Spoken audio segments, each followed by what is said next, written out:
Having multiple streams of income in your business is really important, and it can help you not put all your eggs in one basket. I know you've heard that phrase, but it's important to allow customers to be able to purchase from you at different price points. And building a product suite and creating a customer journey can really help you with that. So that is what we're going to be talking about in this episode. What is a product suite? How do you create one? And then how do you really create that customer journey that helps your customers go through your different products? So let's start with the product suite. What is that? It's basically a collection of all of your offers.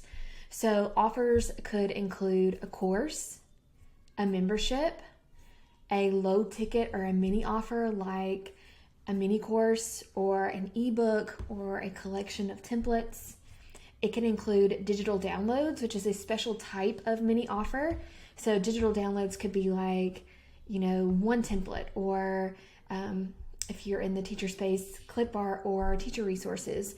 Or let's say you're in the cooking space, it could be a recipe ebook. You can include, things like templates for a website. So lots of different things that you can include for a mini offer. And the really important thing to think about when you are creating a product suite is all of your products should make sense with your niche.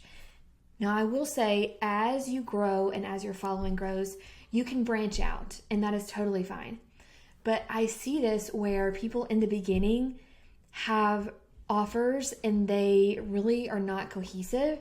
And so when someone goes to maybe their website or their social media or whatever, wherever they find them, they get confused as to exactly how this person can help them. So maybe they have, a workout guide, and then they also have how to DIY paint your furniture in your bedroom guide. And it's just kind of all of these random things. And I am totally okay with you being multi-passionate, but I think especially in the beginning of your business, it's important to pick a niche and kind of be known for that, so that when people think, oh, I want to update my bedroom and I want to DIY it, and they find you, they know that you're the expert because that's what you talk about. So after you get established and maybe you get a big following, it's okay to branch out. But in the beginning, you want all of your offers to be related to your niche. And then that's where a customer journey can come in, because your offers can kind of follow a flow. So a customer journey is basically how a customer might go through purchasing your offers. And it won't always be the same, but a lot of times, especially if someone is brand new to you, they won't just start out and buy a $1,000 course from you. If they've never heard from you and they just randomly happen upon your website and they see a $1,000 course, it's very rare that a cold audience, someone that doesn't really know you, would just automatically purchase that $1,000 offer. I'm not saying it's impossible, and if you have great messaging and a great sales page, it could happen. But usually people want to invest with you at a lower price point in the beginning. Again, it doesn't always happen like that, but it's good to allow people to do that if that's the type of buyer that they are. Now, I've talked about having a freebie, a lead magnet, and even though that's not a paid offer, that's still a really important piece in your customer journey, in your product suite. Even though it's not technically a product because it's not paid, it's still a way for someone to start learning from you and getting into your ecosystem. And then that will encourage them to continue on. So when I think about a product suite and a customer journey, it usually starts with a freebie, a lead magnet. So for example, let's say that your niche is dog training. You could have a freebie that is how to get your dog to walk on a leash in 5 easy steps. And it's a free guide. All they have to give you is their email address, which these days, there are so many free things out there that just because it's free doesn't mean someone's just going to hand over their email address willingly. People are, I think, more than ever skeptical of giving their email. So even though it's not a paid offer, there's still a transaction there. They still have to give something in exchange for this freebie. So I consider that usually the first step in your customer journey, where if someone is brand new to you, they don't know you, they happen upon your YouTube channel or your Instagram or maybe a pin on Pinterest or your blog or whatever, however they find you. maybe you're on someone's podcast, they will start learning from you with that freebie. And they still have to give you their email, which is them trusting that, you won't spam them or sell their email address. And then they get this information and they see, oh, this person knows what they're talking about. And this freebie was actually valuable. It wasn't just some, something that I can tell they threw together at the last minute. It was a well thought out freebie. It doesn't have to be a ton of information, but it gave me a win, and I want to turn that win into more wins. So usually that's what you start with your customer journey, with your product suite. So before you create a product, I highly encourage you to create a great freebie and start your email list. That's so important. Okay. Then what you can do is create a low ticket offer, what I like to call a mini offer. And like I said, that can look like a lot of different things. It can look like a mini course, digital downloads. It can even be like a low ticket membership. So I'm talking like less than $10 a month. I see those a lot. And it should, again, kind of flow from your lead magnet to whatever your course or main membership is going to be. So back to the dog training example. So your free guide was how to get your dog to walk on a leash in 5 easy steps. Maybe your mini offer is a mini course, how to potty train your puppy in 14 days. And a mini offer is usually less than $100.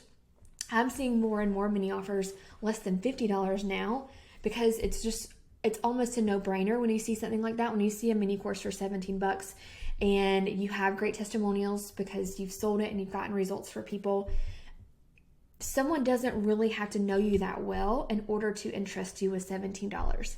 Whereas if they see a $1,000 price tag, they're going to need multiple touch points with you and with your brand to know, like, and trust you. So that can kind of be the next product in your product suite, the next step in your customer journey. And then you can have maybe your signature offer, which could be a whole course on how to DIY train your dog.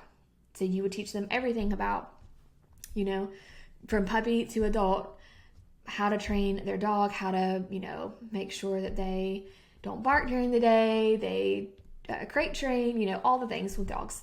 And that could be the next step in the customer journey. So maybe someone starts with a freebie, then they buy your mini course, and then they buy your course. Now, do they have to go in that order? No, but it just allows people that aren't ready to invest that big, ticket amount to start with that smaller mini offer. And then you can have other products in your product suite as well. So maybe you have an ebook, The Ultimate List of Dog Tricks, and you sell that separately, or that could maybe be an upsell to your course. So having different offers like this really gives you a lot of flexibility. And if you don't know what an upsell is, that means when someone goes to your sales page for your course and they go to the checkout page, I know you've seen this on checkout pages, there's a little box that says, check this if you want to add on this ebook at checkout for, $17. It's normally $97. And they can check a box and they get that offer as well. It makes the cart value increase. So instead of just being the course price, they're also paying that extra. And it's just a way for you to increase your cart every time. So if you sell a lot of those ebooks, that's, that can really add up and really increase the overall price of your course. And then maybe after that, you want to make a membership, a low ticket membership, or it can be like a mid-ticket membership for people that want ongoing support from you. So maybe your course is more DIY, like you have the videos, but they go through it by themselves. But maybe you also want to offer to people a membership where you are having, monthly live Q&As or monthly live dog training videos, and people are getting more support. You could even maybe branch out into training dogs for, what are they called? Like dog shows, that kind of thing. So again, lots of things that you can do. Now, I don't want this to overwhelm you, because what you're probably hearing me say is, oh my gosh, I have to create a million offers. You definitely want to start with one. I have seen people start with their main course first, and I've also seen people start with their mini offer first, and I think either one is fine. I don't think that there is necessarily a better way. I like starting with a mini offer only because it doesn't take as long. However, if you're brand new and you don't know the tech, it may take you longer than you think to get it all set up and to understand how to sell it and that kind of thing. So it's really up to you and kind of what you already have an idea in your mind for. But as you are thinking about your course, this is so important too. I made this mistake myself. As you're thinking about your big course or your big membership, it's important for you not to put everything in there for a lot of reasons. It's going to overwhelm your audience. They're not going to finish the course. It's going to be too much and you're not going to get that result. And you're not going to have anything left over for your mini offer. So I did this, and I'll tell you exactly what I did. When I first launched my program about creating and launching courses, I put everything in there. So I included how to create a mini offer. Even though that didn't have to do with the course, I had that as one of the modules. I included how to put the course on evergreen, even though this course really should have only been about creating and launching the course. That's enough for one program. So what I did was I kind of revamped it and I took pieces out and made those mini offers at a lower price point so that my main course is still super valuable, but it's also just giving one transformation. The one transformation that my program, Hey Online Course, gives is creating and launching a course. It doesn't talk about mini offers. It doesn't talk about putting your course on evergreen because those are outside of the transformation I'm trying to give. But now I can have other offers with that. So now I have a mini course called Mini Offer in a Month that teaches you how to create a mini offer and launch it in 30 days. And that's a separate offer and it's at a lower price point. And that's part of my product suite now. I also created a mini course called the Course Catalyst, which only teaches you how to pick your niche because I saw that so many people were scared to invest in my big program because they didn't have a niche yet. So I said, okay, why don't I just create a mini course on how to choose your niche in 5 days? And that is a mini course at a lower price point. And so a lot of people will start with that and then they'll purchase my signature program, Hey Online Course. So it just gives people another entry point to buy from me without investing at a higher ticket. And then eventually, and this will probably be in 2024, maybe 2025, we'll see.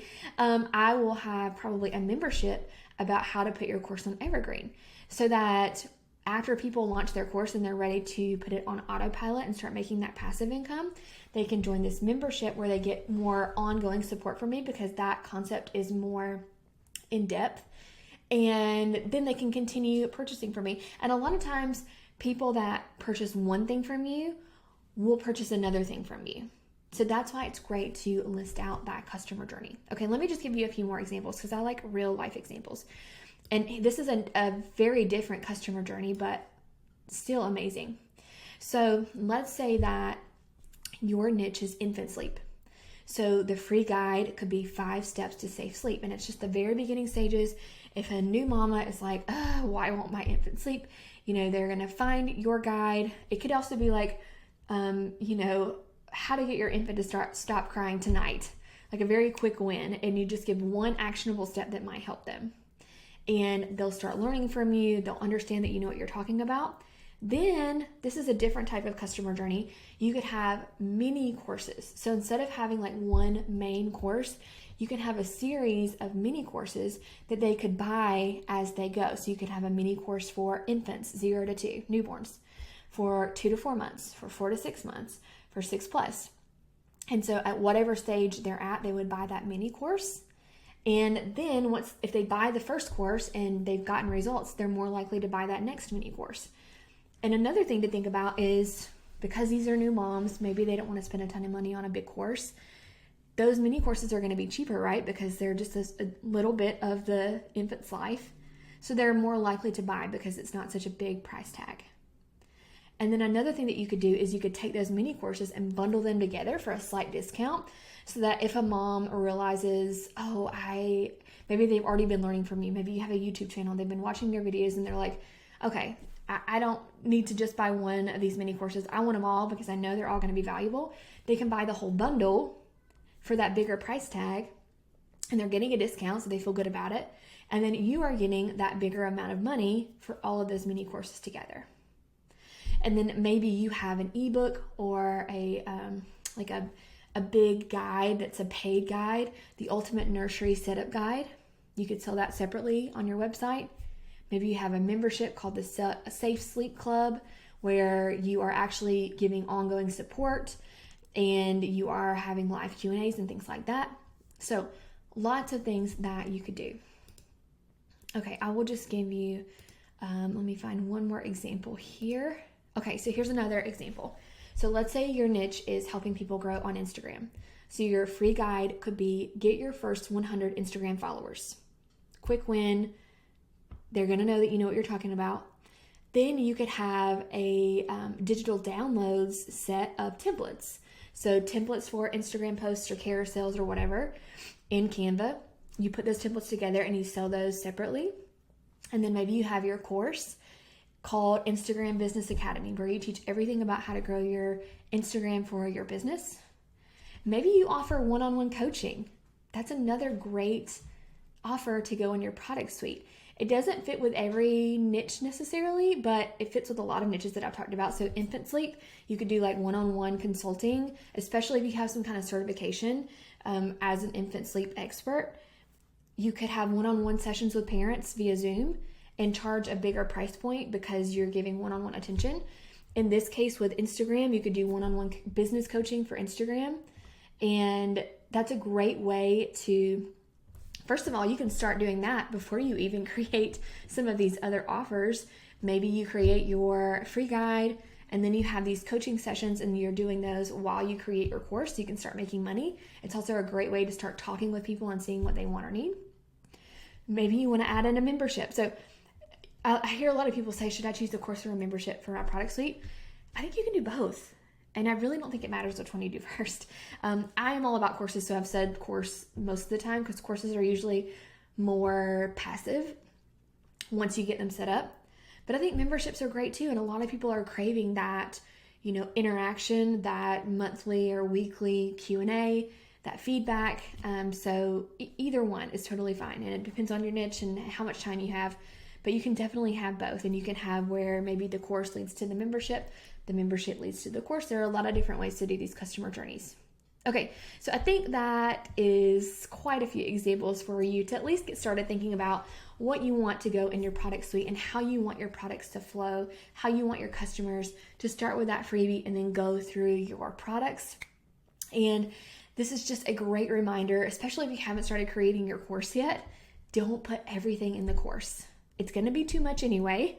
Just give your customers that one main result, but all the other things that are nice to have and could go great with your course, make those mini offers. Make that a mini course or a membership or digital downloads. That's a great way to have multiple offers so that your customers can, work with you at multiple price points. And it's really just going to increase your streams of income, which is always great. All right, I hope this is helpful.